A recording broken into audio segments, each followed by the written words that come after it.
अरे घेतो तो श्वास आणि खातो तो घास, तो फक्त बाबामुळे. तर आपल्या बाबासाठी एकदा हात वरती.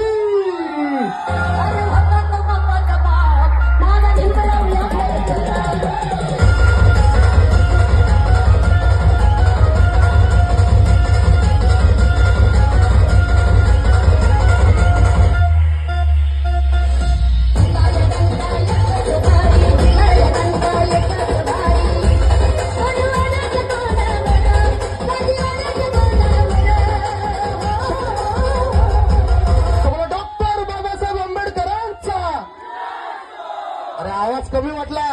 डॉक्टर बाबासाहेब आंबेडकरांचा.